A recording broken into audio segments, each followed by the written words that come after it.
right.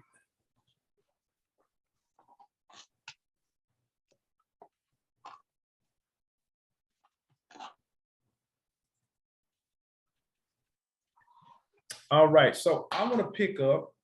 So for those of you all who are seeing this for the first time, I'm pulling this up on the screen. This is my exam prep manual. This is my old one. I'm updating it, and it's taken me a while, but I am updating it. As soon as I update it, then it'll be available for me to send out to you all. So I use this for test prep, and then also I use my notes as well. So if this is your first time with me, then what I like to do is I like to review the information, give you an overall broad stroke of the information, because it's your responsibility to really study it, and then have you to write that information down. I'm not big on giving out handouts and paper. I just found that you learn better when you're able to see it, write it, and hear it at the same time. Sometimes when you're just reading off paper, it's a little bit more difficult to digest the information. And I think at the same time, you ought to be developing your own personal study guide from your notes that you've been writing down. That's what's going to help you from your exam, that you got a bunch of things that you wrote down, or points to remember. Because what happens is, if you have a study guide, which you need, you reading somebody else's information and then their wording of how to understand the concept. When you write it based on your own understanding. So it's going to be more familiar to you when you write it yourself. So I like that approach, and I found that it's helpful. All right, so I want to pick up with somebody that all of y'all are familiar with, Elizabeth Kubler-Ross, Stages of Death and Dying. We all have to know it, not just for the sake of having a healthy practice, but we all need to know it because it is going to be on somebody's exam, right? And so remember, these exams are nationally based exams, and there's only 4 of them. So you don't know which 4 that you're going to get. So one may be heavy laden with these type of questions, and you may get an exam and don't have this on here at all, right? But we got to be prepared for it. So Elizabeth Kubler-Ross, Stages of Grief and Loss, are how I remember them as DABDA: denial, anger, bargaining, depression, and acceptance. Remember that these stages of dying are not just for death, but they're also for grief as well. So somebody doesn't necessarily have to have lost somebody. They can just be grieving and go through these steps. We also remember for our exam that these steps don't have to happen chronologically or sequentially. They can happen at different stages and at different times. But the idea based on Elizabeth Kubler-Ross is that some point or another, somebody may be given to one of these stages as a way of coping with their grief and with their loss, right? So she said that a person may start in the denial stage, right? And so remember, denial is a defense mechanism. It's the most widely used defense mechanism there is, denial. And she said from there, somebody may move on to anger, where they may get angry at God or whoever their higher power is. And they may find it very difficult to relate to the person that's dying. You see a lot of this in hospice. Why are you leaving me? You can imagine a 30-year-old couple with 2 kids. The husband's dying from cancer. This young lady's going to be left with kids to raise by herself. She can be prone to anger, and justifiably. And then she says, well, people may move, just assuming we're moving through these stages sequentially, to bargaining. But that person may want to strike a deal with God or others, if we can keep this person from dying. And then eventually they move into depression, which can really turn into a clinical type of depression, where counseling, therapy, and sometimes medication is needed. And then stage 5 is a stage that in therapy, we want to try to get people to acceptance. right? So that's when that struggle of the grief and the loss has brought that person to a place to where they can move on in their life. So remember, for your exam, the grieving process, and we know it's different for every person, and we know that, right? But for your exam and for DSM-5 purposes, remember, grieving after 12 months, we consider that clinically significant. That means that there is an ongoing issue that we need to attend to. In other words, as a normal time frame, we give people at least a year to grieve. If it goes past a year, then that's what we call clinically significant, and there's probably other issues going on. Now, sometimes it takes people a little bit longer than a year to grieve. In particular, it depends on the situation. Somebody gets in a car accident, loses their husband and all their kids. That might be longer than a year, but we're talking about for your exam purposes. Anything outside of a year is clinically significant. We say something may be wrong. Can you give an example of that? Yeah. I'll just use the example that I just used. A wife gets into a car accident with her husband and her 2 children, and all of them die except her. And so she's not able to, and so we know all of the symptoms of depression. Let's just use that diagnosis. So she has those classic symptoms. What are some of the symptoms of depression? You gotta give them to me. Loss of appetite. Yeah. Loss of sleep. Yeah. Or too much of either one. Yes. Fatigue. Body pain. I've known folks with body issues. Yes. Mm-hmm. What's the scariest? Not having hope. Suicidal? Yeah. That'll lead to something else. Suicidal? Yeah, so suicidal thoughts, right? So all of those characteristics y'all just named, this lady is having that. And so we say that's normal for her to have these things in her life for the first year. When she gets outside of a year, then we say, okay, something's wrong. This lady hadn't been able to move on. Right? Doesn't mean that all of those symptoms are gone, but it does mean that she can't move on in those 3 domains in her life: home, community, and her vocation. Home, community, and her vocation. She's not being able to move on and be successful in those 3 areas of her life. We say that's clinically significant. And then that's when it becomes problematic, because by a year, she should be able to go back to work and be okay. She should be able to reintegrate herself into her community, right? And so she should be able to function at home. So that's what we mean inside of that year. So inside of that year, it's normal expectations that it's going to be a struggle working, maybe a struggle, going and visiting other family members or other things that remind her of her family. We expect that. But outside of that year. So one quick question with that one, because of that, if that scenario that you just gave, if that was the case, how long would y'all give her? Like you're saying 12 months, it would be okay for her to go past that. So what would be the moment when it's not okay no more for a person that had that much loss? So for your exam, after 12 months is too long. Okay. Yeah, if it was just normal situations and circumstances, we know it's probably going to take more than 12 months. But for your exam, anything after 12 months, I don't care what happened to you, it's clinically significant. Okay. Yeah.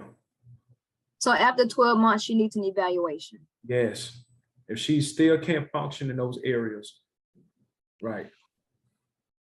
And so. Okay, I have a question. Sure.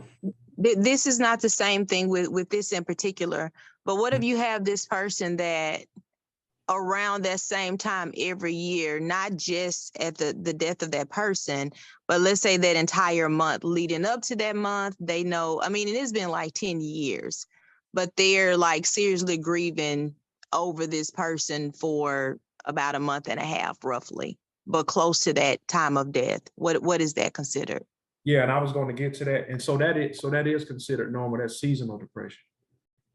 Or there's like 3 different terms. So seasonal depression, or what they call cyclical depression, because it's on a cycle. Or you may also hear it coined seasonal affective disorder. All of it's the same. That just simply means at this same time of the year, you get triggered, and then you display all of those symptoms over and over again. And so we do consider that normal. That's normal. Can you repeat that? You said you consider what normal? So if somebody cycles their depression, like somebody died on a certain day, so every day that year they go through depression, that's normal. But they can come out of it, after that time frame is over, right? After that birthday is passed, after that anniversary day is passed, they get back to life as usual. That's normal.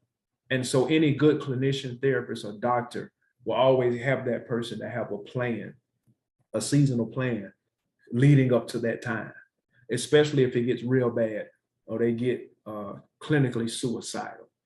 There'll be a plan. So there's some people that's happened to, that it's been 30 years and their symptoms are still the same. Like every year, it's the same symptoms. But it's normal because they still can function in those 3 areas of their life, right? It's when they can't for an extended period of time that we have a problem.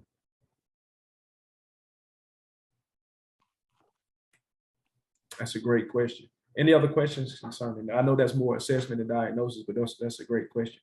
Because the assumption here is in Kubler-Ross's theory is that in stage 4 is some type of mental illness. But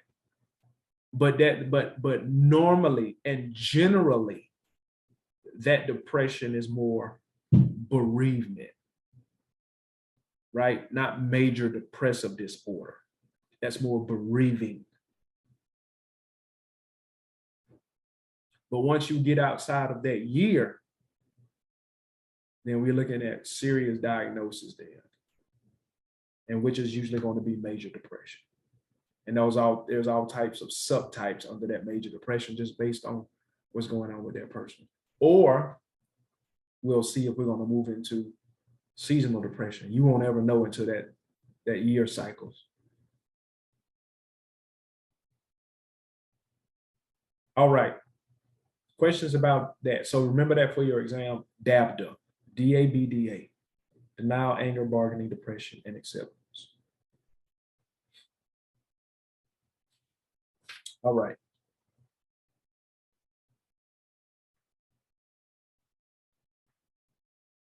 I'm not gonna go with that.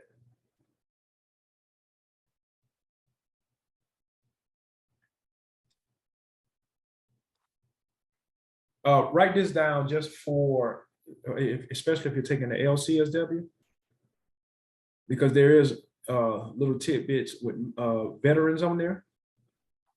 So just in case you run into it, I do want you to have the information.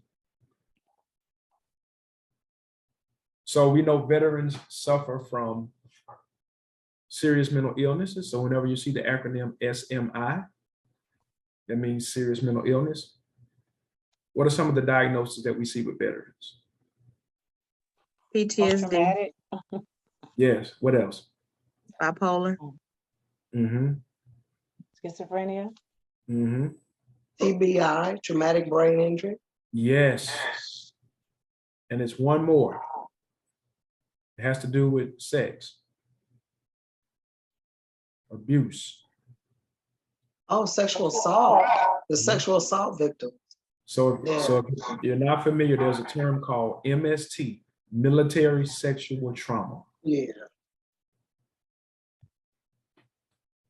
That is a huge thing. I used to work for the federal government with combat veterans. That is a huge deal in the military. Mm-hmm. And it used to be primarily women. It's not just women anymore. Right, so military sexual trauma PTSD,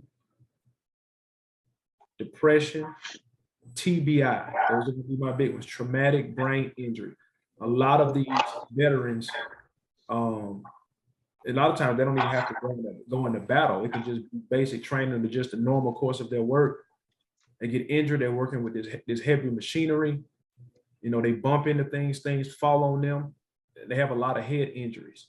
And so Serving too many tours, Yeah. and then the bomb explosions. That's how I Yeah. learned about it. Yes. What was the name you stated at first? You said SI? SMI. So whenever you see that acronym SMI, it means serious mental illnesses. So you know the DSM-5 has all of these disorders in there. All of them aren't considered SMIs. So the SMIs are the serious mental illnesses. That's depression. You don't have to know this for your exam. You just need to know it in case you see the acronym. So that's depression, schizophrenia, bipolar, schizoaffective disorder, and I say schizophrenia. I think it's like five. Schizophreniform? Uh, Is there one? not really until it becomes schizophrenia.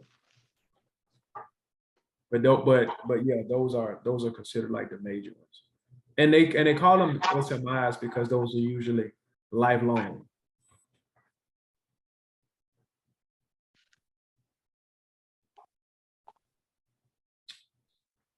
All right. So some of the therapies that you use with military veterans. CBT, y'all are familiar with that. Solution-focused therapy, that's short-term. There's a therapy called ACT, acceptance and commitment therapy. Narrative therapy. Anybody remember what narrative therapy is? And who I would use that for? It's like when they start telling the stories over and over until it just becomes numb to them. With the elderly population? Yeah, so allowing storytelling, and that's going to be primarily used in the elderly population. You know, they would Native Americans too. Yes, they would rather say, you know, start the conversation. 1968, I remember going off to, and so if you're not careful, you'll think they're not sharing valuable information, but they are. So you have to pull out the clinical implications out of that conversation. So we allow them to tell their story. That's one of the things I enjoy with working with the veterans. They can tell some stories. Families and couples therapy, and then a real popular evidence-based program, evidence-based model that's out right now. And if you don't know what it is, I encourage you to go research it because you will need to know. EMDR and ACT as well. EMDR is eye movement desensitization reprocessing. That's really on the rise, and I heard that it's really effective. I was supposed to get some training in it and I missed it. But that's big with veterans and it's big with the VA.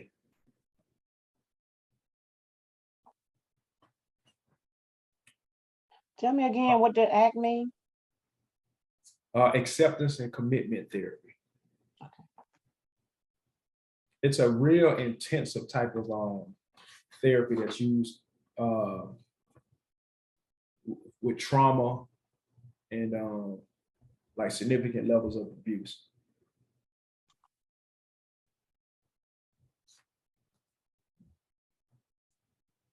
All right.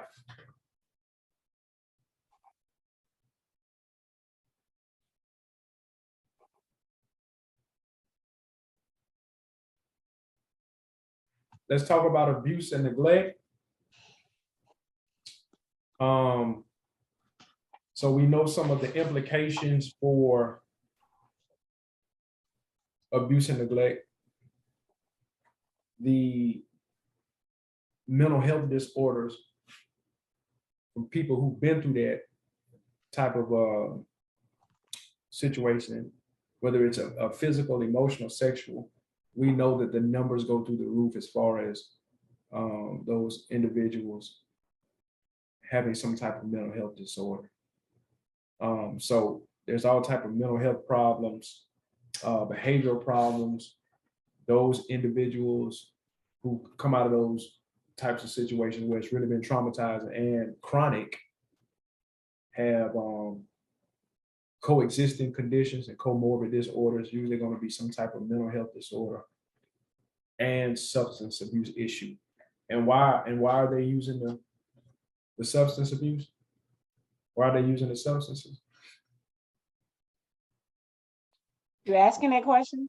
And self-medicating. And to Self-medicating. escape some of the thoughts. Right. To be, Absolutely. So a lot of it is self-medication. They struggle with relationships and there's an increased likelihood of developing RAD, which is reactive attachment disorder. And we'll talk more about that when we get to assessment and diagnosis. So a lot of the kids that come through the foster care system, and this may be an exam question, a lot of those kids who come through the foster care system have reactive attachment disorder. I'm going to be safe to say if they've been abused in any type of way, especially sexually, they're probably going to have RAD.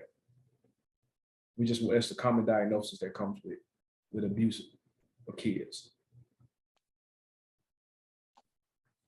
So classic stuff y'all know about physical abuse, welts, broken bones, burns, injuries to various parts of the body and internal injuries. So a lot of times you'll see exam questions saying that Sarah is wearing long sleeves, never shows her arms and her legs. We know that that's doesn't mean that it is abuse, but there's a possibility that she may be covering up some physical injuries. Sexual abuse as well. So please know these symptoms. You don't have to know all of them, but I say I know these because it is on your exam. They are interested in us knowing the signs of sexual abuse. So some things that might be prevalent doesn't mean that sexual abuse is happening. It does mean that red flags are raised, and we can look into it. But if we start seeing most of these things being met in a kid's life, in a person's life, then there probably is some sexual abuse. So the kid just inadvertently talking about sexually related topics, and nobody was talking about that before the child started having a conversation.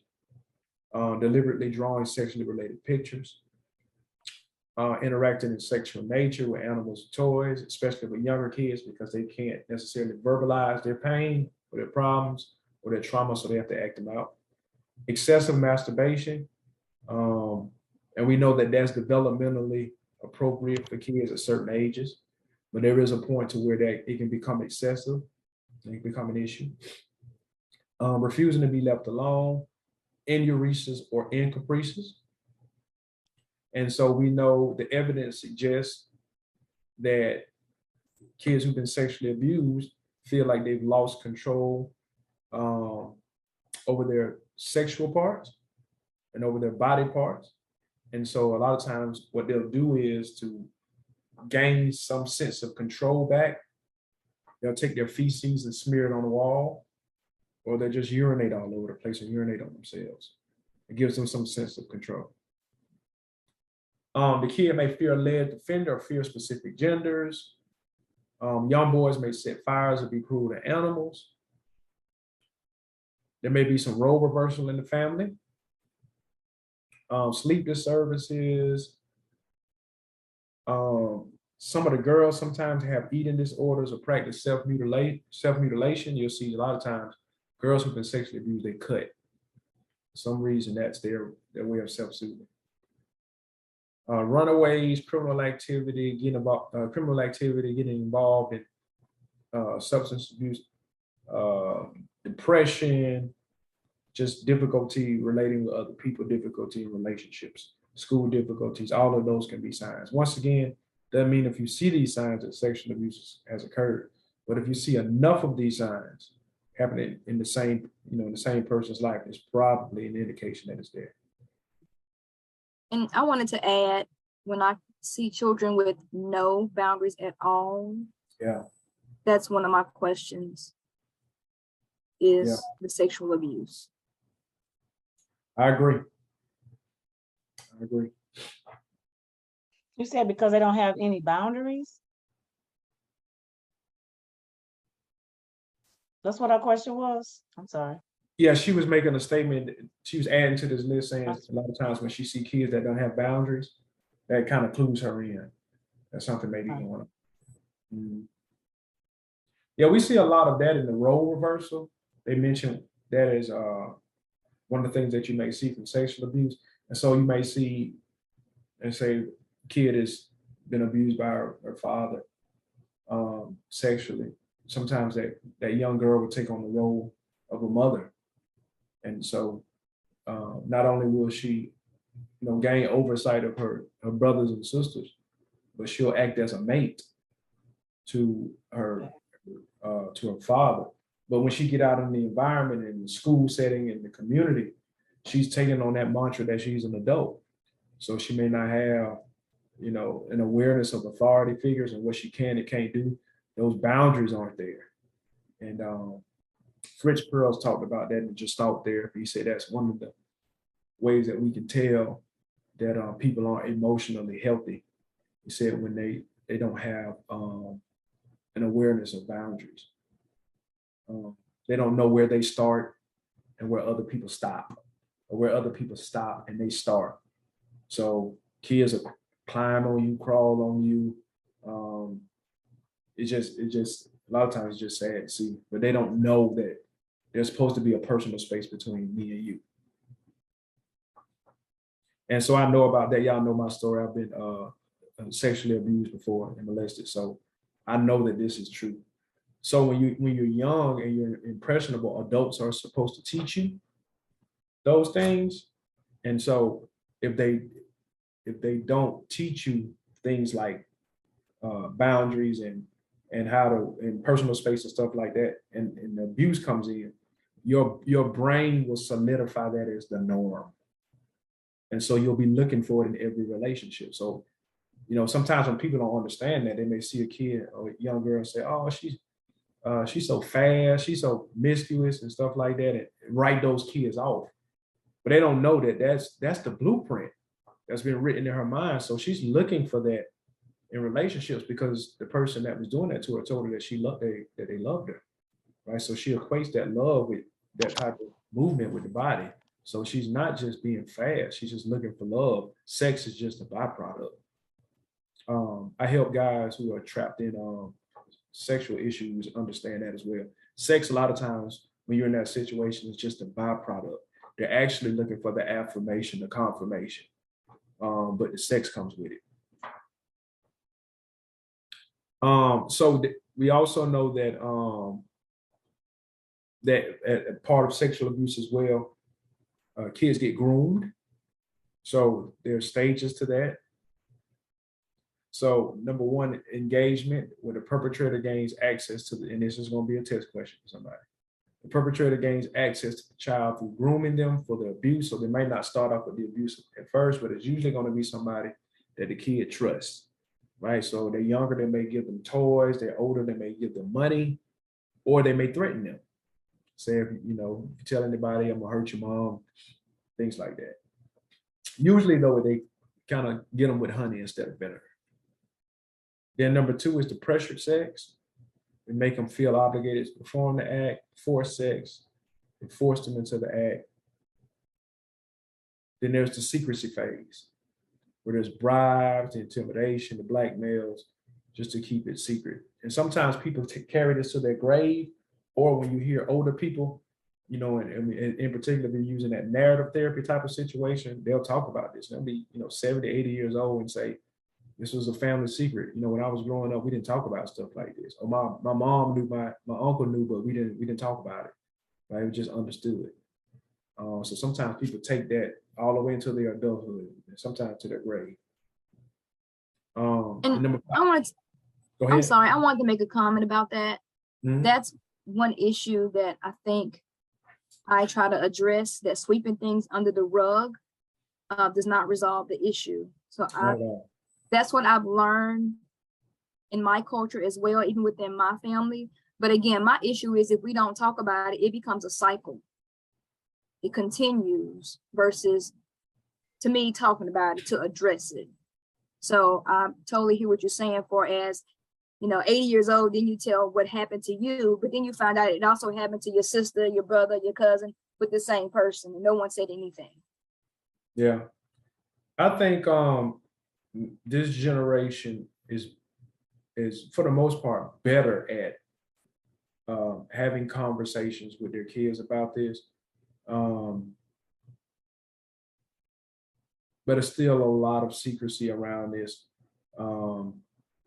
And you're right. Usually, this comes out a lot in the therapy sessions that I have. But usually, you're right, Carol. It's when that person actually says something or mentions it to somebody in the family, then you realize it was 2 or 3 other, kids that it was happening to, and they're all adults now. So it's rarely only one person. Usually only one person. But when you say that it's more talked about now, I think it's more talked about in families where the education is there. But if you still have families that's not educated and they still keep that stuff, like a lot of the families that we deal with in inner city, they still hold that stuff and they tell the kids, just stay from around that person as if that's gonna be, it's okay now, that just don't go around him, like that's excusing him to be who he is. But that's not a good answer to give a child. Like, I'm telling you that this happened to me, and all you can tell me is just don't go around him. So you're approving what he did and saying that it's okay. Just don't put myself in that situation. Yeah, and that was the information that they were giving his kids. That's it. So if they're educated, they are doing better. If they're not, they're still doing the same thing. Right. Yeah, that stuff is that way of dealing with it is outdated and irrelevant now. And with the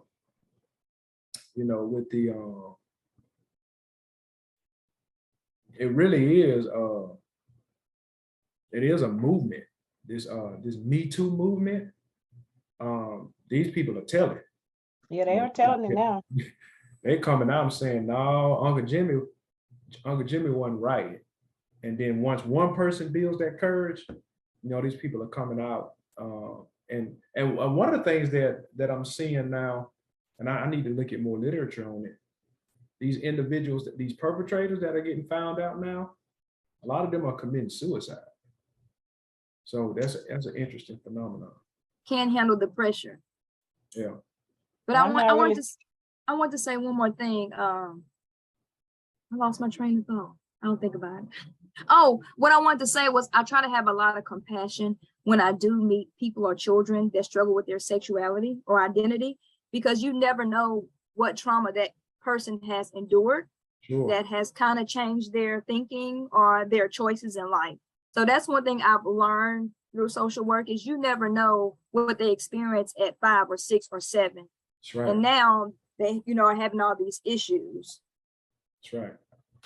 Well, we know the literature suggests 1 out of every 3 American child has been physically, sexually, or emotionally abused. That's 33%. So there's a huge chance that the person that you're talking to, it's happened to them. So you're right. We absolutely got to be compassionate and thoughtful and responsive to those types of situations. Thinking in the back of my mind, there's probably some trauma there. Then we came up with these old adages that didn't really help us. If it didn't hurt us, if it didn't kill us, it made us better. That's not true. It made us stronger. Yeah, we just still got the thoughts. Yeah, they'll put your butt on social media now and get caught. Yes. So there's the disclosure phase, abuse is found out, then the suppression phase. And that's when I think you said that, I think maybe Teresa said, I'm not sure who said that, the child is encouraged to forget about the abuse. And that's always a sad situation because the moment we do that, the child feels like they're the issue. They're the problem. And that's when the behaviors start to come out and everybody's looking like, why are they doing this and but you don't see all the stuff they've been through. That's right. Then there's neglect. That's when we may some of those signs and symptoms are slower than normal physical development as a result of malnourishment, delayed mental development, medical problems that really could have been treated by just getting the kid to the doctor.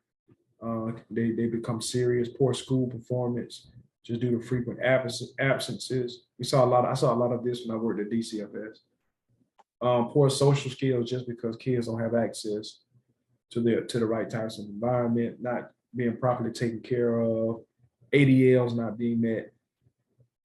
And then in real severe cases, death, because the kid was starved to death or they were exposed to something that they shouldn't have been. So this is just as serious as something like sexual abuse and physical abuse.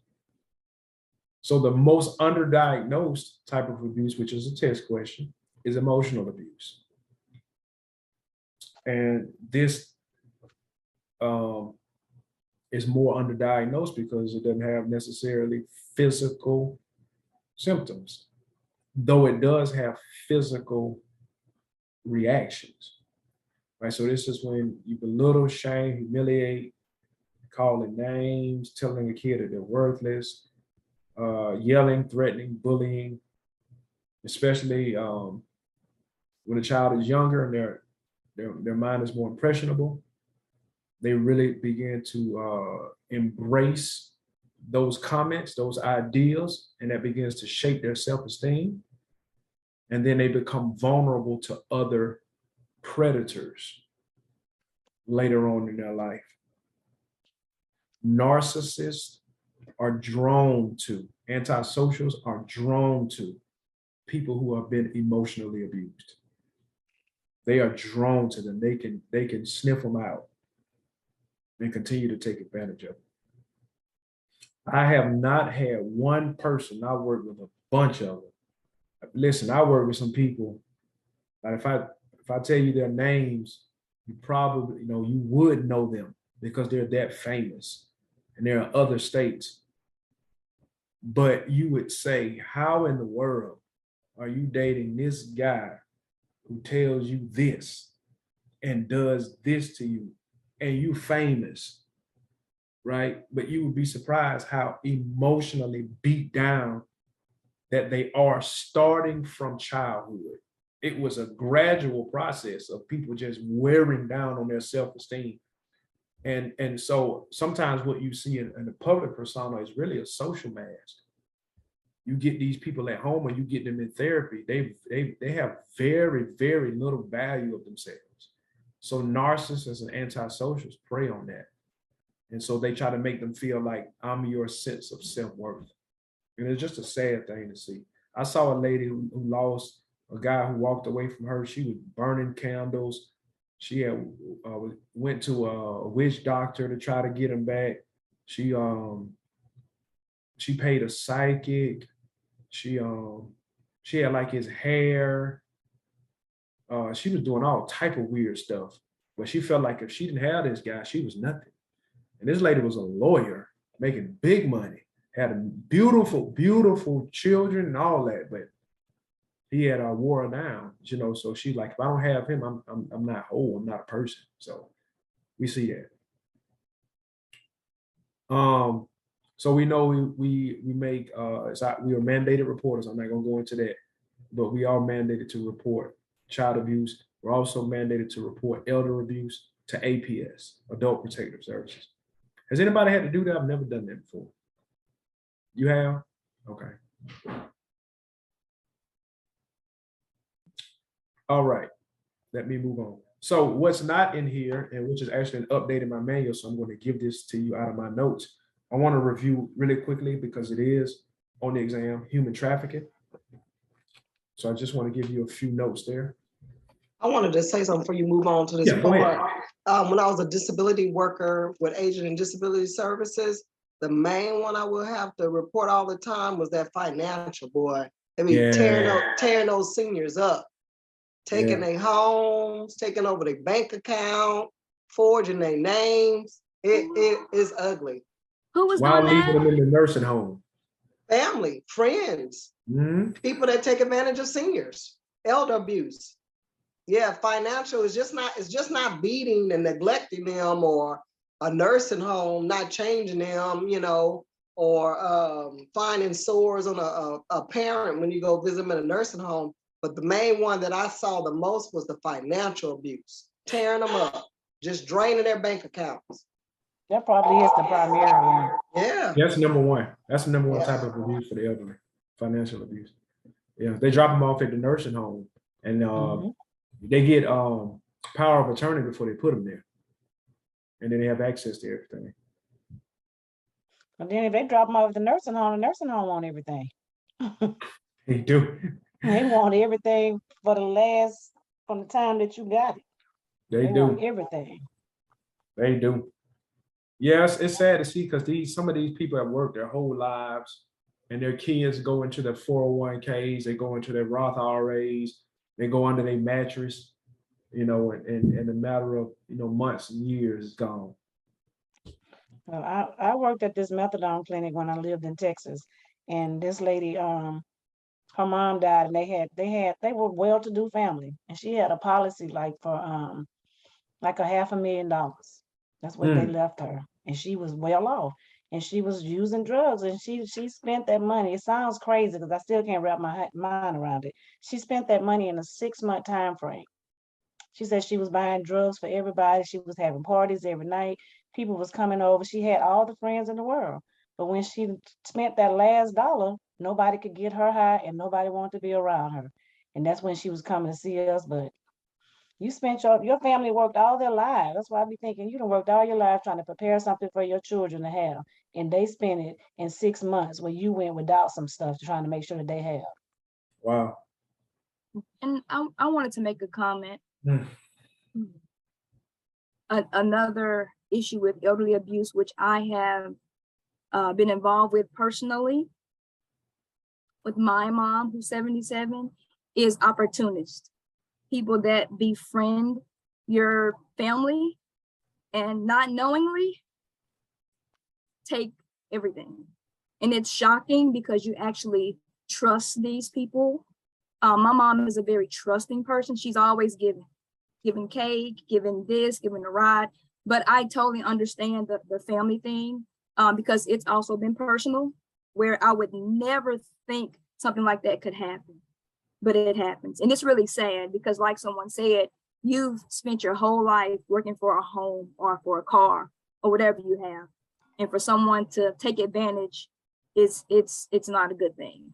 Yeah. So, yeah. It's unfortunate. All right. Y'all need a couple of minutes of a break, or you good? I'm gonna take one. Everybody else don't have to. I'm just gonna take a quick one. Let's take a 5-minute break and then we'll come back. Okay.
All right.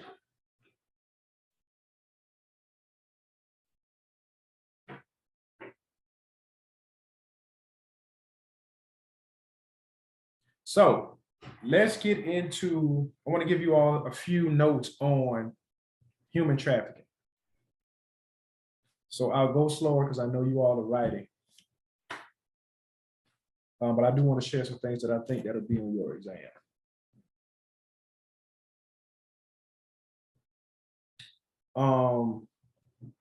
There is an administration through DHH. It's called the Office on Trafficking in Persons. It's called OTTP, Office of Tracking in Persons. This is the governmental entity that oversees human trafficking.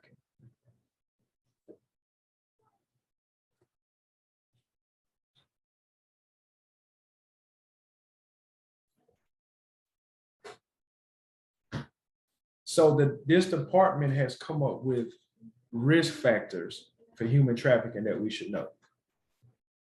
So some of these risk factors are runaway, number one, runaway and homeless youth. So on your exam, if they ask you, what is the number one risk factor for human trafficking? It's kids who are runaway or homeless. Why do y'all think that might be? They're more vulnerable and they don't have nobody to protect them. And they need somewhere to rest and they need something to eat. Absolutely. Absolutely. So runaway and homeless youth, foreign nationals.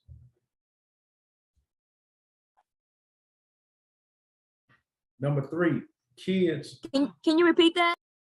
Foreign nationals. Like maybe kids who come over from Mexican border. You said foreign? Foreign, like a foreign country. Okay. Mm-hmm. And what else? National?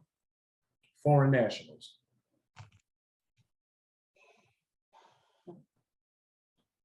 Number three, and these are children and adults. So children and adults who are forced into sexual labor services.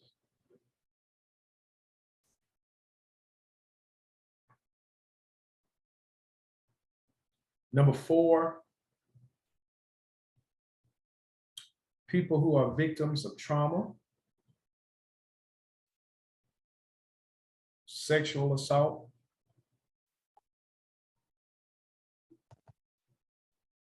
social discrimination, and war.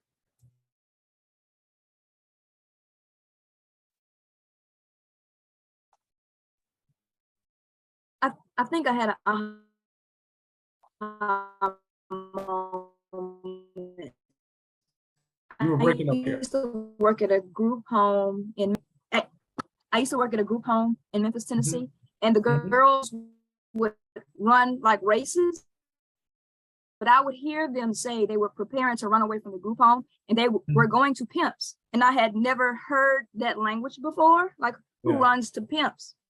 But now that you're saying that, it's because they were victims of trauma, sexual assault, and discrimination at home because home was traumatic, they went to group homes, but they had that knowledge where to go or who would take care of them, when in actuality they were being abused again.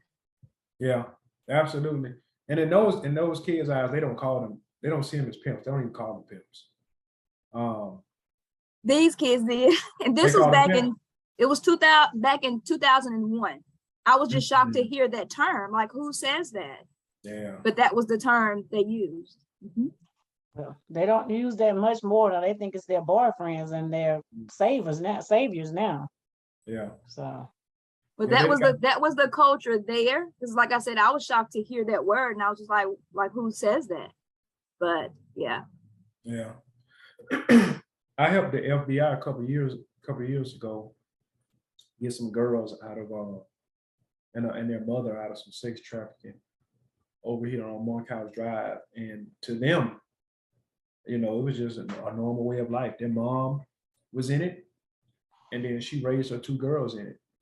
And they were really kind of distraught when we kind of broke up the little situation that they had going on, because that was their livelihood. That's where they got everything from.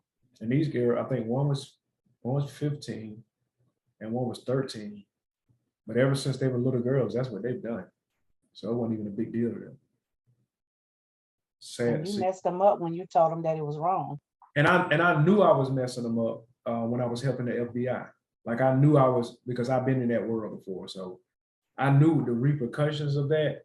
But I know statistically and by experience where they were going to end up if there was no intervention. And I know they didn't know that. Like this is nothing you retire from. And that's when they tell you the benefit outweighs the risk. Yeah, it retires you. It retires you. And so when those pimps start seeing you as invaluable and you're not able to run the books, then all types of stuff start happening to you. So,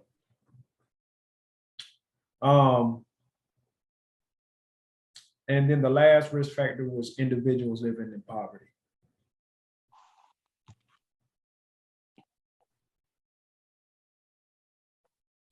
So based on the OTTP, these are some of the indicators that a kid may be getting trafficked. So number one, if a kid has stopped attending school and is engaged in commercial sex acts.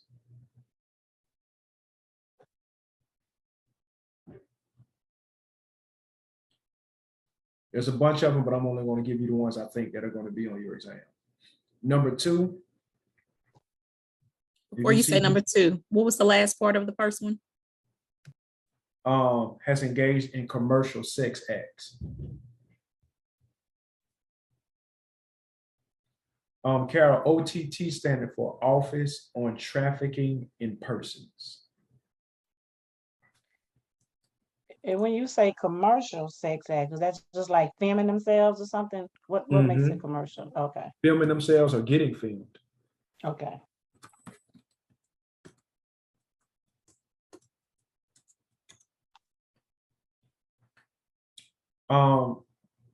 Number two, if you see a lot of hotel keys or key cards, there may be an indication based on their research.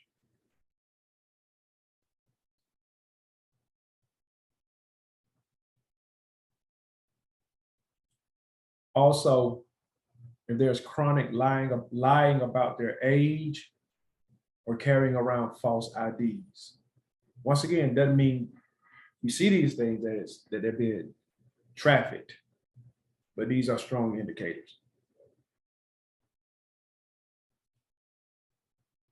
Also, if they have sexually explicit profiles on their social networking sites, sexually explicit profiles on their social networking sites. I get a lot of that. I think I probably get one, if not every day, every other day on Facebook from some young girl inviting me to her site. If not every day, every other day. I actually, about 3 days ago, I turned off my notifications on Facebook. It was either that or the cryptocurrency. But these girls are getting younger and younger.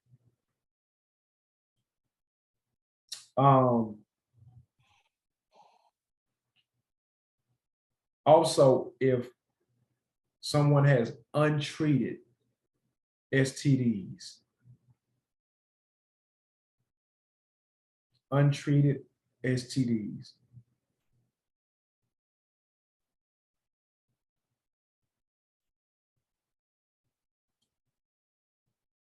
also, if the person seems to be coached into what to say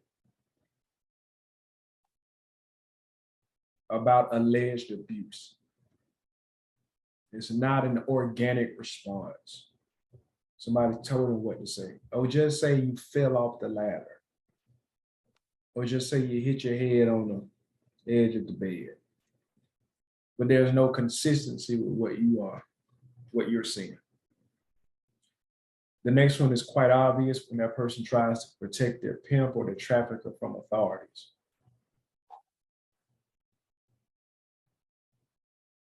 Protect a pimp or what? Or trafficker from authorities.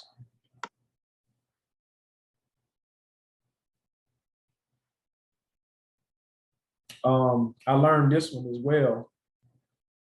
So y'all already may know this, but pimps and traffickers do brand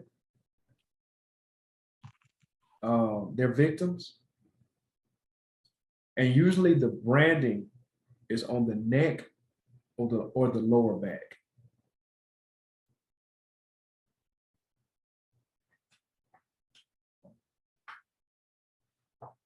And usually is both. Not all the time, but usually it's both.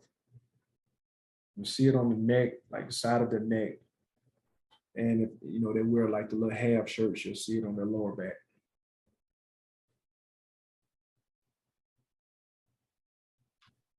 And I think those are the major ones I think you should know for your exam.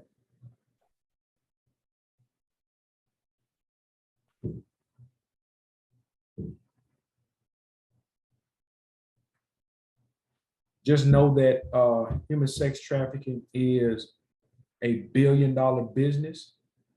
It is very organized. It is very real for the architects. And Shreveport is a hub for trafficking. We are a drop-off and pickup spot. I worked with a 13-year-old girl who got shot a couple months ago, shot and killed. But I worked with her when she was in this group home, and she was on her way from school, and two of her friends made a deal with the trafficker. While she was walking home from school, they grabbed her and put her in a van and trafficked her to Texas. And she was there for 3 days. And I asked her what happened. And she said they drugged her really bad. They kept her high. She stayed in a dark room for 3 days, and all she knew, as far as what she could remember in the cloudiness of being high, was people coming in and out of the room, having intercourse with her. And she said what happened is she just assumed that the window in that room was locked, and it wasn't. And so she escaped through the window and ended up coming back to Shreveport. And, all the problems and issues that come with that happening to you start happening to her. And so she went back to school, and the same guys were still at the school and told her that we're going to get you again. Oh my God. I'm sorry. These guys were students. Adults? Students? You said she was 13? She was 13. She was 13. They the main recruiters. But why were they still allowed to be there to tell her that? Mm-hmm. Because she didn't tell on them. Yeah. You don't tell. I lived in Portland, Oregon for 30 years. And the circuit was Washington, which is above Oregon. So they called it a circuit.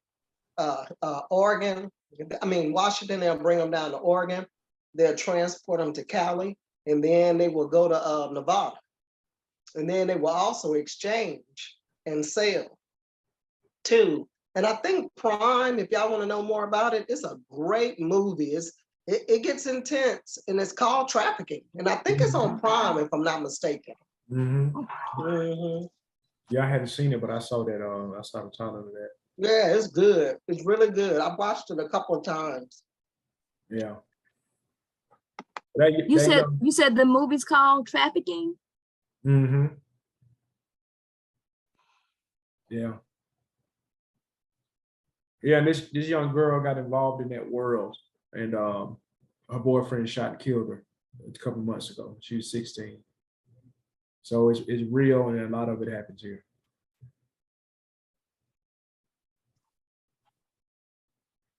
All right. I think that's all I wanted to share about human trafficking. I want to move on. Let's see. Where's the other section I want to get to?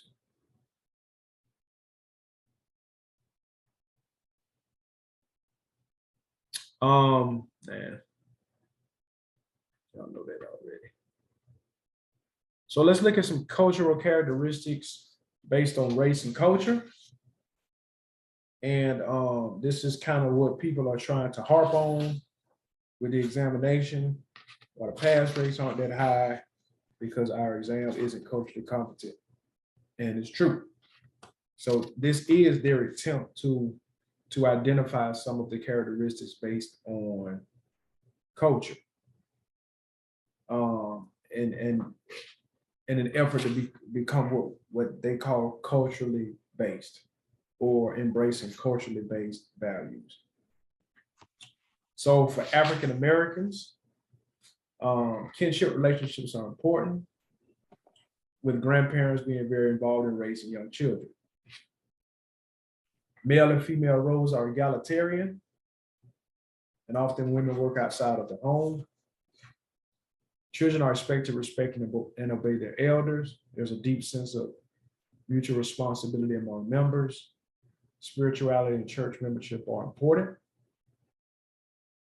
And the leading cause of death among young African Americans between 10 and 24 is homicide. Mr. Antoine, what did you have before that above? If you could scroll back down right quick. I want to take a picture of that. Okay. So you said we will get a copy of this when you update it fully? Yes. When I update it, I'll give it to you. I just don't want to give it to you because some of this stuff is updated. And I just learned if I give people stuff, they take it as the gospel. Like, Mr. Butler, you ain't have such and such a here that was on my exam. So I stopped giving it that. I didn't know go back down, homicide? Oh, absolutely. Oh. Absolutely. That came out of the 80s. Oh yeah, and it's gonna even be worse with the numbers we got now. They put that, well, since you brought it up, I'm gonna jump on my soapbox. They put that into when they introduced redlining in the 50s and 60s, and they start pushing us into substandard living conditions and we didn't have access to all the, you know, the other stuff that people have access to, that was on purpose. So what happened, as a consequence of that, you got a lot of people who were in these environments that didn't have jobs, that didn't have income, and you shoving those people in a situation where they start feeling hopeless, they'll start turning on each other. That's what they hope that happen. Then you introduce drugs and alcohol, right? So that trend is still continuing to happen for the most part. And so we do see that African Americans are doing better in this age group, right? And getting into different parts of the economy and the political system and education and stuff. So we are rising above those type of living conditions. But what happens is we're seeing what you call black flight. And that's when African Americans get education or get finances or get money and they leave, they don't come back and grab the youth. And so we have youth raising youth. And so this phenomenon continues because the mentoring component isn't there anymore. And the stuff that you used to learn at the dinner table on Sunday evenings with Big Mama and Mama and Uncle, that's not there anymore. So now you have a media raised youth who play video games, and it's easy to kill somebody on the video game and they just come back to life. Right. So, but a lot of that, you know, it's gonna sound racist, but it's true. A lot of that wasn't our fault. A lot of that got put in our These are what type of factors again? I'm sorry. So these are what they call culturally based values. That's what they call them for your exam. So these are what we would be assuming when we're answering our test questions. We're thinking about these values before we answer the question. If I'm dealing with an African American person in the scenario, these are the factors that I should consider. Like, let me just pick one. So spirituality and church membership are important. So me being culturally based also means that I have to be culturally responsive. I have to respond to what I know about this set of people. So, and I'm saying this one because this is actually a test question. They may have in a scenario that you walk into a service, an African-American church service, and you see a person screaming, shouting, and falling on the floor. And it looks like all the symptoms of schizophrenia. Well, you walk up, especially you walk up in my church, that ain't schizophrenia. Y'all already know what that is. That's a spirit. The spirit moving, right? So they're saying you wouldn't diagnose this person with schizophrenia. That's culturally based behavior. So that's what they're meaning. So we're thinking about it. And that would be like the cultural bound syndrome stuff, right? Like it's absolutely based on the culture that they do that type. Yeah. That's DSM-4 stuff, but absolutely right. Absolutely right. Culturally bound syndrome. Asian Americans. And I think I extended this list, so I'll give y'all some ones that's not on here. So there is a great importance placed on family honor. I have a young lady who works in California. She's Asian American. And she was literally thinking about fighting her brother because her brother had dishonored their parents. He cursed in their presence. And she's 35. She's like, we about to go to blows. She's like, you don't curse in front of my parents. But honor is a big thing to them. Like, she reveres them. So that's something that's huge to them. The welfare of the family is more important than the welfare of the individual. Interdependence rather than independence is huge in Asian American culture. Their native language is important. So, like in particular, like first generation immigrants, they're big on keeping your native language. They want you to be bilingual. They don't want to lose that sense of their heritage. Individuals are expected to refrain from discussing personal problems with outsiders. So the numbers are really small when it comes to Asian Americans getting counseling. They just don't do it. You know, it's something that we talk about within our family. And African Americans too, especially men. It's so interesting because men come to me and, you know, they so macho, man. I don't even know why I'm talking to you, man. I don't really do this therapy thing. And, you know, I'm just here because my wife, I'm here. And 50 minutes later, they, oh no, they crash, you know. That's how we do.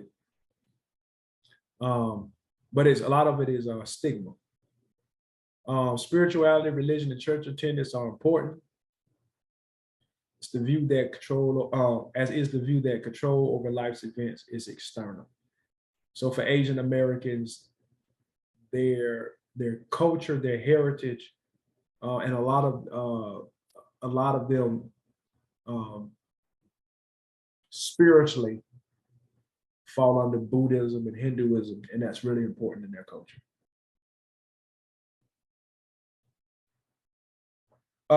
So some new ones that I'm adding to the list for Asian Americans.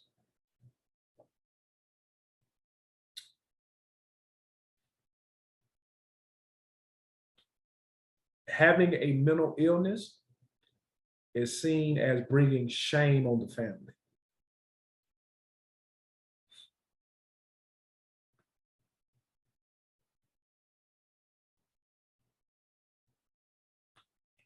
Also, they are taught to avoid eye contact and express emotions with strangers.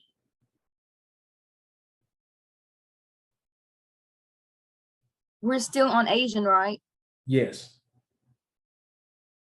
Can you repeat that again? Yes. So for strangers, they are taught to avoid eye contact and express their emotions.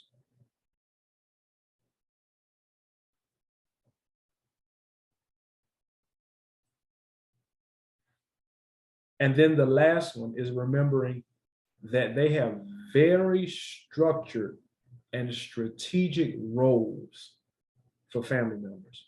So when you're working with them, it is important to know what that person's role is in the family.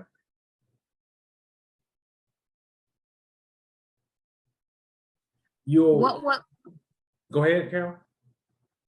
What was the one before eye contact? That might have to help me out. I don't remember what I said. Oh, I think I said mental illness is seen as bringing shame to the family. Yes, thank you.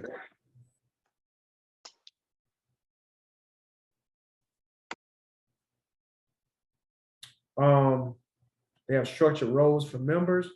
And then the last one, it's going to be an exam question for somebody if you get Asian American. The treatment of choice for this population would be direct, short-term problem-solving approach. Direct, short-term problem-solving approach. You're not going to get into drawn-out long-term therapy with them. You want to get into something maybe brief therapy, solution-focused therapy, task-centered treatment, something short-term.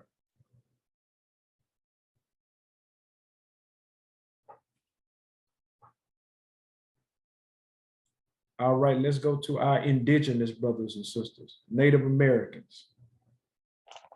Same kind of belief system. Elders are held in high regard. Generosity is a value. That's actually what got their land taken from them. Rigid gender roles exist. Men do men stuff, women do women stuff. They rarely cross over. You'll see some, you know, it's every now and then you'll see some of these progressive tribes where you see some of those gender roles overlap, but it's rare. They're usually outside of the tribe when they've done that. The belief system is that tribes are responsible for raising children, not just an individual, not just a family. They really do believe it takes a village to raise a child. Me too. Trust is placed in tribal decisions over decisions made by others outside the tribe.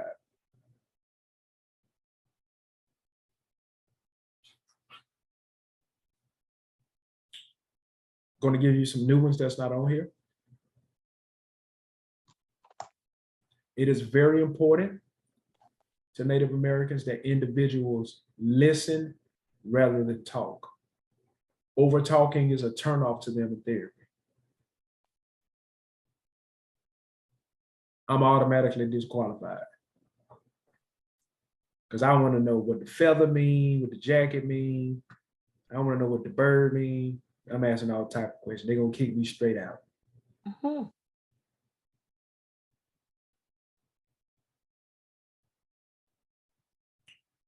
And then lastly, to be effective with this population, the social worker may need to model self-disclosure and verbal expression. So they are interested in you sharing your personal experience before they open up to you.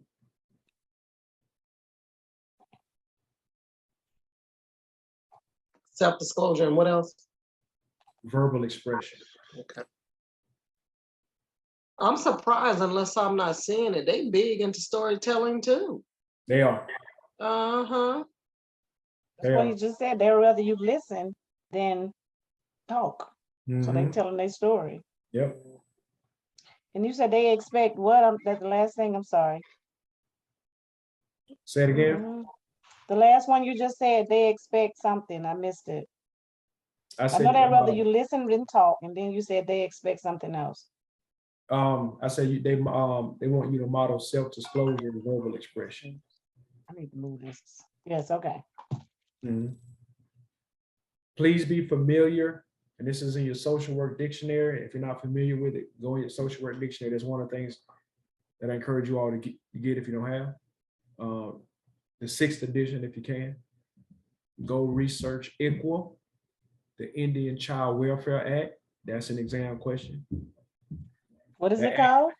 ICWA, ICWA, Indian Child Welfare Act. It is a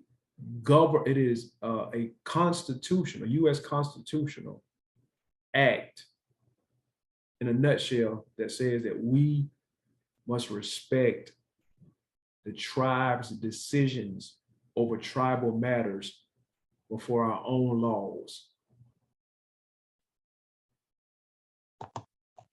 For Native Americans, they have their own laws, their own judicial system, and we respect that unless it has infringed upon our laws. So your social work dictionary gives you more insight, but that is on somebody's exam, I guarantee you.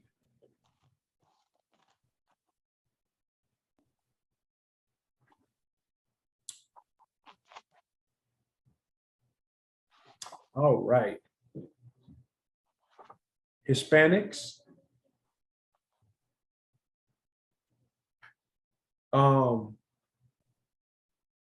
Most Hispanics believe that God is an active force in everyday life. And for most of them, they're going to be Catholic. Much like the Native American, this is a cultural term you'll need to know. It's called familismo.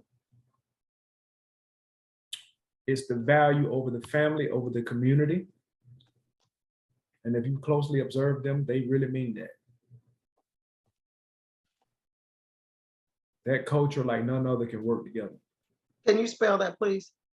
F-A-M-I. F-A-M-I. L-I-S-M-O.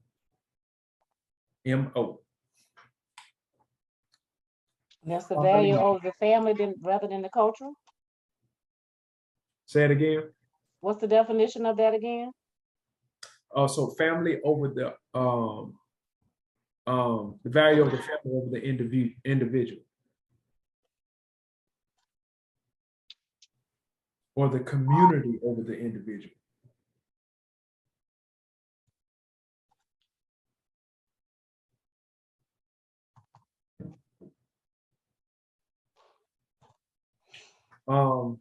This is an exam question. Machismo, have y'all heard that term before? Yeah, I have. Yeah, it's important for men to display masculinity. So you'll see all forms of expression in that. If you visit their homes, one of the quickest way to offend them is to start talking to the wife before you talk to the male. Mhm.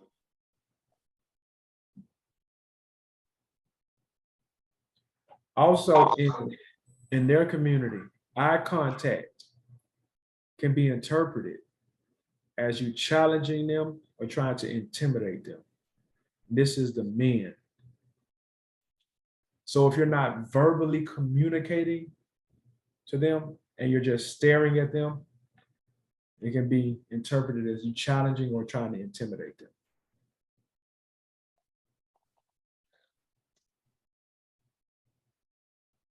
Can you spell machismo? How did you pronounce it? Machismo.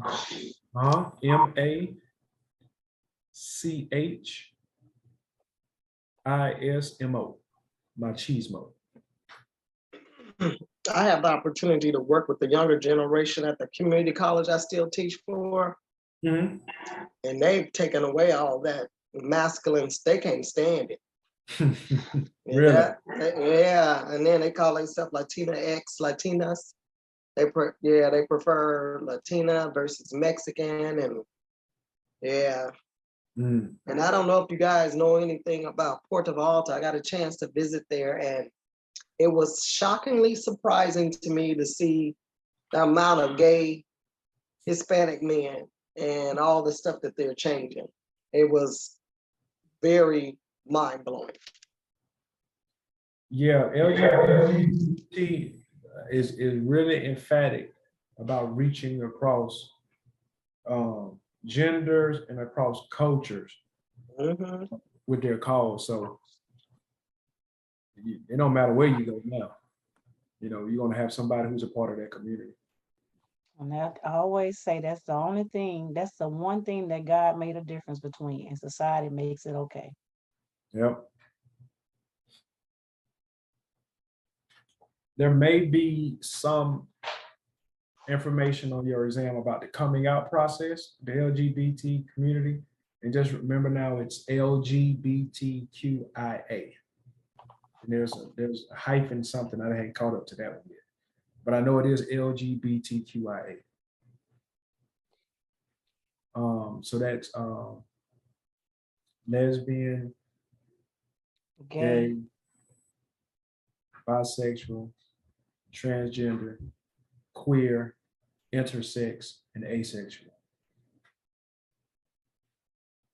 And I used to do a training on the LGBT community where I taught everybody what the different flags mean, what the different colors mean. I hadn't done it in a long time. I may come out and do it again.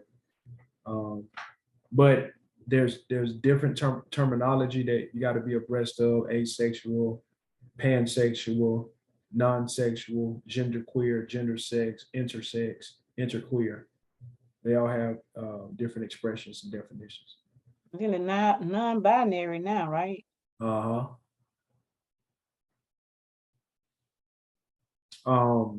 So basically this process was something that kind of came out in the late 90s, but it's when somebody has this identity confusion and they go through stages of eventually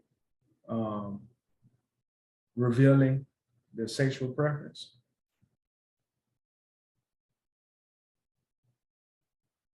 Which one, what, the intersex? I don't think I've heard that one before. So what does that mean, intersex?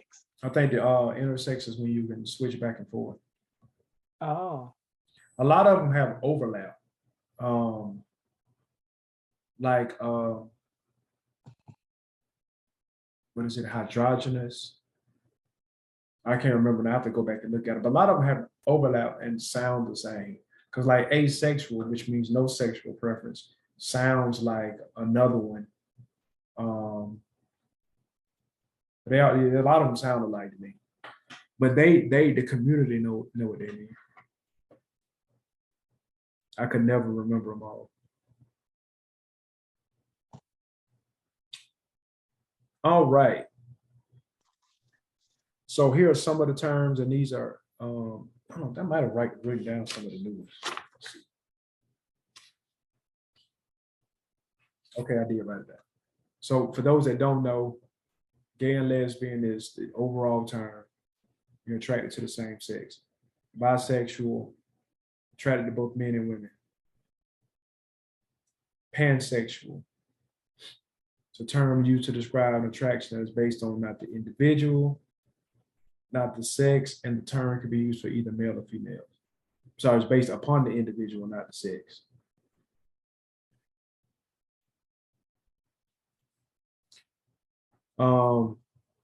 Then we have transgender. I'm sorry, can you explain that pansexual a little bit different from me other than that definition? Because Yeah, that's just, yeah, pansexual is usually used for individuals who say, I don't like such and such because they have a penis, or I don't like such and such because they have a vagina. Like, I like them because of the person that they are. So they separate the person and the sexual anatomy. Okay. Yeah.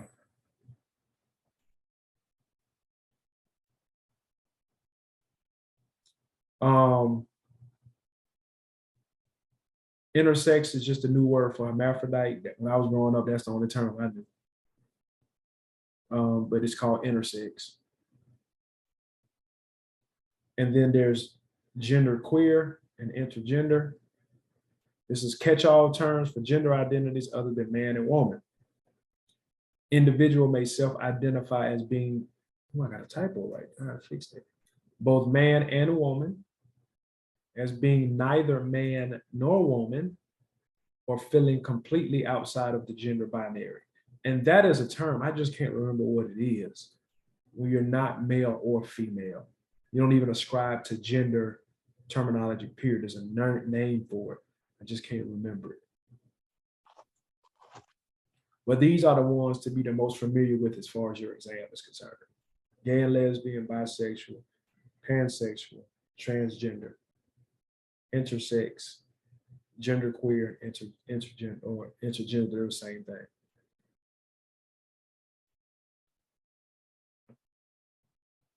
All right, questions about that? If it feels confusing, don't worry, I'm confused too about a lot of it.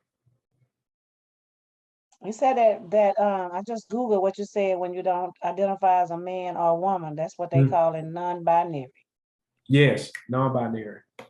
Repeat that. That's right. Go ahead, Antoine. No, non-binary.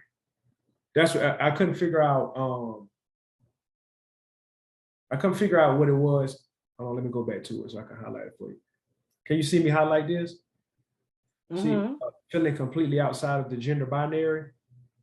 That's when they don't ascribe to male or female. That they don't even put themselves in that classification system. They feel like that's just like government made. Wow. So I couldn't think of what that term was, but it's non-binary. And then I guess that's when they start saying they, we, and us, all that kind of stuff goes under that, right? Right. And I just wanted to mention, I've worked with some kids that use these terms. I just try to stay in my role as a facilitator. But my first person that I met was telling me she was pansexual. She kind of explained what that meant to me. So that's how I learned about pansexual. Gotcha.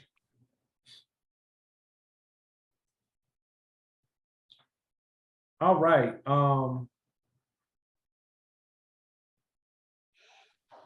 Please know this. The 1990 Americans Disability Act.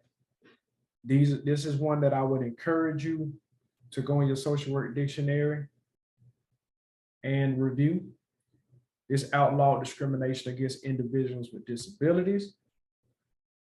They may literally ask you what year that act was enacted.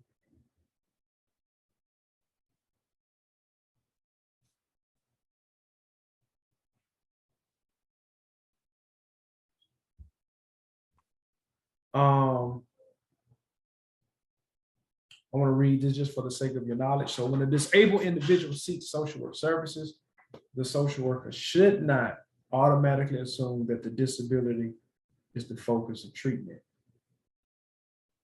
The social worker should acknowledge the disability when appropriate and ask the client what he or she hopes to address in the treatment process. Treatment issues may include grieving losses, discrimination, social relationships development, developing independent living skills, barriers to normal functioning, and rehabilitation. So in other words, what they're saying is a person may come in for one of these issues, but you see a disability present, right? We can't make the assumption because the disability is present, that's the reason that they're in our office.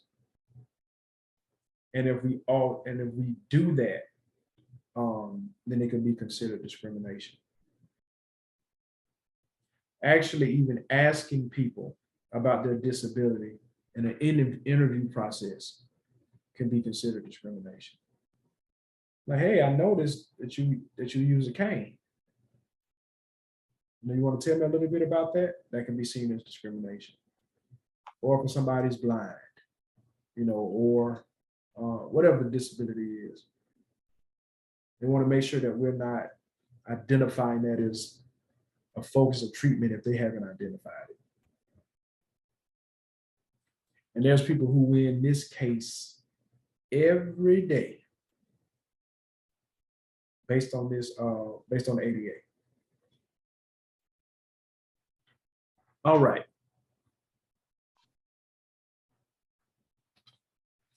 So I do just want to review these terms just for the sake of you knowing them, because it may be on your exam. And I think I added one too. So prejudice is not the same thing as racism. Prejudice is the intentional, based on what our social work definition. I know y'all have heard different definitions. We're talking about social work. So prejudice is the, I made that too big. Is the intentional taking away of certain choices, benefits, or other opportunities because of an individual's minority status. So it's really where we prejudge the person and we haven't given them what they need.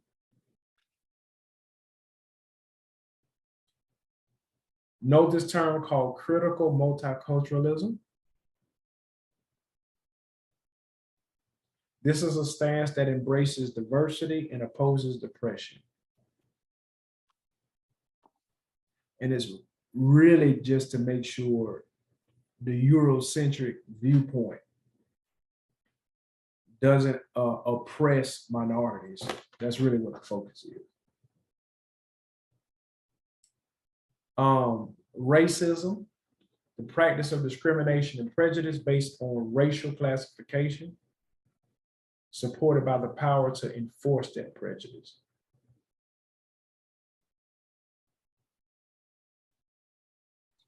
There is an updated definition that I just want to read to you, but I like it. It says racism is the belief that races have distinct characteristics that are hereditary and cultural, and some of these characteristics endow certain races with an intrinsic superiority over others. Racism is usually directed toward people of color. Racism carries with it attitudes and behaviors that range from dislike to outward discriminatory behavior such as avoidance, aggression, and violence. Racism can also be projected in more subtle actions such as language and microaggressions.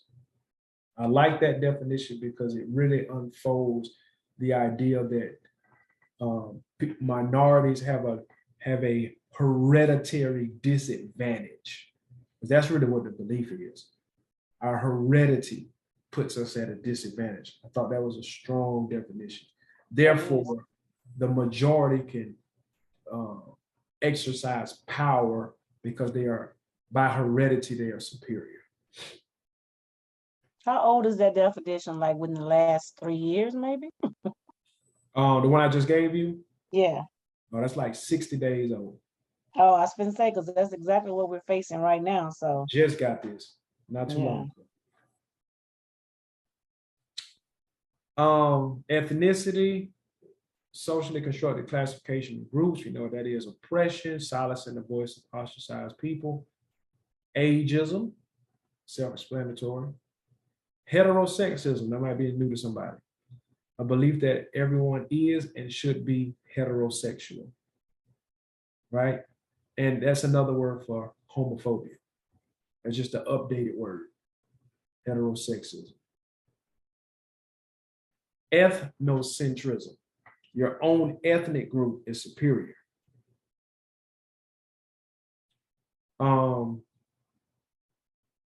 Let's see. Marginalization.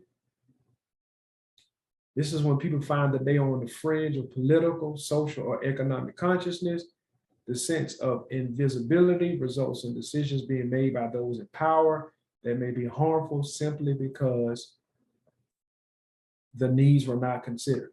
So I often say to people, if you did not get invited to the table, you are on the menu.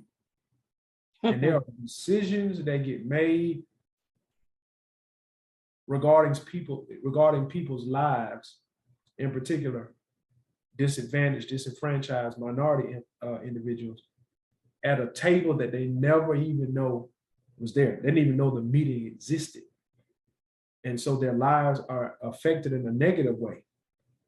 And they're wondering why they have so few access to resources, or they don't have the socioeconomic equality that they should when they see everybody around them in the same situation seem to be advancing and getting access, because marginalization is all about access. When they don't see it, they can't figure out why. It's because they've been marginalized and don't know it. Mm-hmm. You can be at the table and still on the menu and don't know it. Yeah, that's true. Yes, Lord. Bad, but it's true. It is so true. Assimilation and acculturation, those are social work terms you need to know. So assimilation means being absorbed into the cultural tradition of the dominant society and consequently losing one's historical identity. Absorbed into the culture and tradition of the dominant society and consequently losing one's historical identity. Asian Americans are horrified of that. Native Americans are horrified of that. This is always on the test too. Yes. They want us to know these two terms. Yeah. What these cultures would rather see. Go ahead, Teresa. No, I'm just reading it again, putting it in my head. I'm sorry. What they would rather see is acculturation, where we adapt, but we don't lose our identity. So what we would prefer is acculturation over assimilation, because we want to keep our heritage and our cultural norms, right? That's what makes this country. So, because we're all supposed to be able to maintain some semblance of who we are without having to be somebody else. So assimilation and acculturation, those are test questions. It just seems like it's a little tricky with that. I know it's not, because you have to learn the definition, but if I assimilate with something, like I just make myself familiar with it. But if I acculturate with it, like I become it. But that's quite the difference in the definitions, right? But that just makes sense. Yeah, so think about it this way. Let's say you had 2 bags, right? And you were traveling with. And you took those 2 bags into another country. Well, when you got into that other country, the country may tell you, in order for you to be a part of us, we need you to leave those 2 bags behind. Those don't fit in this new culture. If you leave those 2 bags behind, let's just say those bags are your identity and your culture, you've assimilated, right? Let's say you're taking those same 2 bags, same situation, you're going into that new culture, and they say, well, in order to be a part of our culture, you got to leave these 2 bags behind. But you may say, well, I'll embrace the identity part. but I'm not going to leave my heritage behind. So you keep one of those bags. That's acculturation. Okay, I'm gonna blend in, but I'm not gonna I'm not forget where giving I up. came from. okay. So when a person forgets where they come from, they're assimilated. And so we see a lot of grassroots organizations that have this flavor of acculturation because they understand the importance of that in an ethnocentric environment. That's exactly why the National Association of Black Social Workers was born. So it wasn't assimilation, it was acculturation. That's why you see these different ethno groups and committees and organizations and clubs pop up because they're trying to keep their sense of identity. Indians are huge on that. When I mean dot Indians, not feather Indians, are big on that, not losing their identity. That's why they make sure that they keep their own language. A lot of times they'll stay within a certain work classification. You only can be 1, 2, or 3. You could be a doctor, a lawyer, or this. I've worked with a few Indian clients, and they've told me, it's like my parents told me I got 3 options: doctor, lawyer. Because one lady I was talking to, she told her parents she wanted to be a social worker, and they almost disowned her. It's like, no, you got 3 options, you know. So, but they do that because they want to maintain some sense of control over who they become in this country. So, And I want to piggyback off what you just said. I met a 7th grader who knew he was going to be a cardiologist. He was Indian. He knew the college, he knew everything because it was already mapped out. So now that you're saying those 3 choices, it makes a lot of sense. Yeah. And if you get 3, you're lucky because they usually tell you what you're going to do. But I think this new generation is more progressive and they're getting around more. You know, they have access to more stuff. They're being a little bit, these parents have been a little bit more liberal, but they will cut them off. Like if they don't go into like the medical field, the legal field, if they don't marry within their race, they'll cut them off. Like they know it as a child that that's what's going to happen. So if you choose that, you're just choosing to get out here and not having the support from any. And when I say cut you off, I don't mean just your immediate family. I mean your extended family and your family back home. All those holidays, celebrations, festivals, you're not invited. And that's just how they roll. So they still arranging marriages and life in that culture. Oh, yes, Lord. Yes, Lord. So I'm gonna give you one more, then we're gonna stop because we overtired because it's just a new one. Write this down. FATISM. FATISM. Fatism. Fatism. This is when a person has been discriminated against, judged, or criticized because of their physical characteristics. Because of their physical characteristics. That could be your skin is too light, too dark, you're overweight, your hair. We just recently saw, I can't think of the bill that they just passed where they can't discriminate against you because of your hair. Mm-hmm. I can't remember the name of it. Crown Act. What is it called? The Crown Act. The Crown Act. Okay. Get it, Sierra. The Crown Act. A lot of that came out of this, of the fatism that was happening with African American women in their hair. So Can you give that full definition again? Yes. So this is a term used to describe when a person is being criticized, they're being judged, any of these words, shunned, rejected, ridiculed, any of that, because of physical characteristics. And go ahead. Is there a difference between that and discrimination, or they're one and the same? So fatism is specifically physical characteristics. Okay. So we could discriminate against somebody because of their physical characteristics, yes. But fatism is specifically something physical going on with you. And the assumption is that whatever that physical characteristic is, you can't control it. That's the essence of the definition. It's something that's uncontrollable.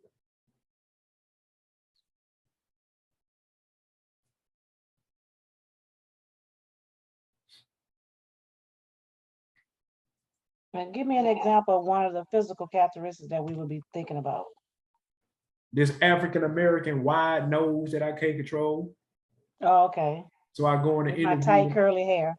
Yeah, they say this brother nose too wide. And we can't make him the face of our franchise or our job. Or lips or something like that. Okay. And I say that respectfully because, and I'm not gonna get into it, but I just have many soapboxes here and there. Y'all know me by now. Because one of the things that happened with leadership in this country is that we were given a litmus test and a definition of what leaders were. It came from Greek philosophy that was inherited by the Romans that took over. They got ingrained into Western philosophy that if you don't have slim eyes, fair skin, a slender nose, and if you're not an extrovert, then you can't be a leader. So that was in our textbooks. And so a lot of leadership philosophy came out of that. So people weren't getting hired in these corporations in the early 1900s, the 20s and 30s, 40s and 50s. They were well qualified, but they didn't fit these physical characteristics. So people were saying, well, they're not going to be able to lead this company. And that happened a lot. It still happens. It still happens. And so I use that because you go into the interview on the phone, they thought you were Caucasian. You get there, they look at you and they say, no, you can't do the job. That happened to me. That goes past just racism. They can look at you physically and say, we're not gonna let you in no boardroom with your natural hair like that, with your fro hanging out. They ain't gonna never say it, but it's true. That happened to me on my first interview after college. I had a phone interview, and then I got ready to go in for my in-person interview. The lady came out and she looked for me, called me by my name, and I stood up and she was still looking. Then she said, "Oh, you're Teresa?" I knew right then and there that I was not going to be hired, and I wasn't. Wow. That's a wrap. I wasn't hired. That's a wrap. Yeah, we got a lot of policies and stuff that's trying to right that wrong, but it still happens. It still happens. And not just by our Caucasian counterparts. It's even worse with yours. Yeah. But anywho, all right. Anything pressing? I know we're over time that anybody want to share. This is not pressing, but I wanted to ask you this question. If I wanted to get practice on diagnoses, I know you mentioned like the veterans, but if I wanted to get a little bit more practice, I'm a hands-on person. Okay. So I can read all day and read. Some stuff sticks, but I'm just wondering, like, I did have a lady to offer a job at a mental health center, but I don't want to just jump in. Like, I want to gradually or practice my skills. What advice would you give me? I've thought about working at the VA, just a thought, because I'm a thinker. I thought about working at the VA maybe because I also know you can transfer from state to state, but I don't want to jump in before I feel like I'm 100% or at least 90% ready. Just what feedback would you give me? So I would give you two scenarios. One is going to be a little bit easier and more in your control. So I would, and I literally did this when I was trying to learn about mental health. I pulled up as many videos as I can think of people assessing people with specific mental illnesses. You can pull up the video and say, bipolar disorder. They give you role plays, case scenarios, breakdowns, and all of that. And then that's free. And then, you can do that while you're cooking the duck. My next advice would be, and sometimes people say I want to get experience with diagnosis by going to work for a mental health agency. You may get exposure that way. I'm telling you this out of experience. I ran 3 of them. That's not going to be your best experience with assessment and diagnosis. It's going someplace where they're going to let you be the assessor. If they let you assess people, do the intake, that's how you get the most experience with assessment and diagnosis. So anywhere that's going to let you do intake, you're going, that's where you're going to get the most experience. That's good feedback. I was doing I was with the assessor yesterday, and I heard all the information in my mind. You know, I'm going through, and borderline personality stood out to me because of all the information, or bipolar. So I just realized that listening is helpful to me, but I also wanted to be a little bit more hands-on, just to have experience. So that was good feedback. Thank you. Absolutely. Yeah, and working with somebody is going to help you, you know, but once again, if they just got that one diagnosis, then you're just working on that one diagnosis. You know, so yeah. All right, any other questions?